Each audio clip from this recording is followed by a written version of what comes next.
Welcome to the Zach on Leadership Podcast. I'm your host, Zach Hughes.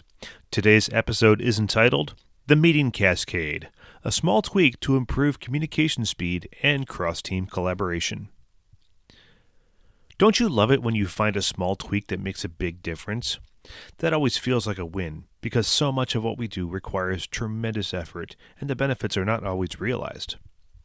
We experienced one of these low-effort, high-reward changes this past year, and I thought I'd share our insights. Problem number 1. Like many organizations, we rely on the timely cascade of relevant, contextualized information. Discussions at the executive level get shared with the director level, then to management, and then finally to individual contributors. How long does that take, and what is the fidelity of that communication?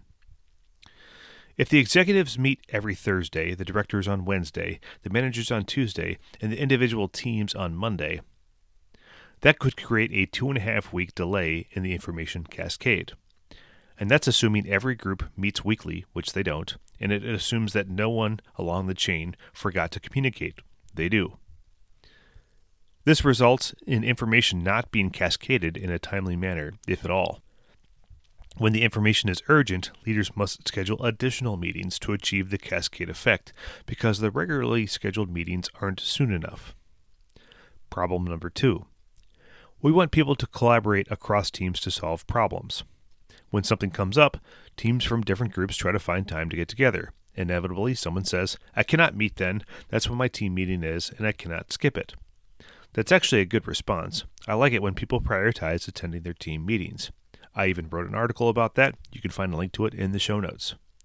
However, each of these conflicts shrink the window of time available for inter-team collaboration. So, collaboration is harder and less timely. Solution: organize team meetings to follow each other down the hierarchy. We changed all of our team meetings at various levels to follow each other in the order of the hierarchy on the same day of the week. The executive team meets from 8:30 to 9:50. That's the team I'm on. The directors in my department meet from 10 to 10:50. That's the team I directly lead. My direct reports gather their managers from 11 to 11:50. We avoid meeting over lunch, and then the managers meet with their teams from 1 to 1:50. This solves both of the stated problems plus a few more. Number 1. Information is contextualized and cascaded in hours instead of weeks. Number 2. Peer groups are in their team meetings separately during the same time block. Previously, they were scattered throughout the week. This alignment created many hours of conflict-free collaboration time. Number 3. These official communication channels work efficiently and equitably, so people hear about things at the same speed. This cuts down on the chatter on unofficial channels and rumor mills. Number 4. As you all know, communication is a two-way street. Leaders share information, but they also listen to hear how it was received, answer questions, and gather input. So a week later, I can ask how it went and assimilate all of the collective feedback from my group, provided each of my direct reports had weekly one-on-ones with their managers between meetings. The drawbacks.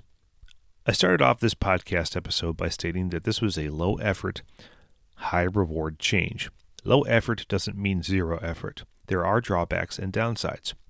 Managers are used to having their team meetings at certain times, and they really don't like being told from on high when they need to have them.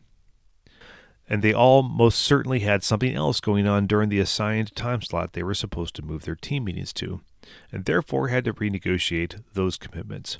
No one liked doing that.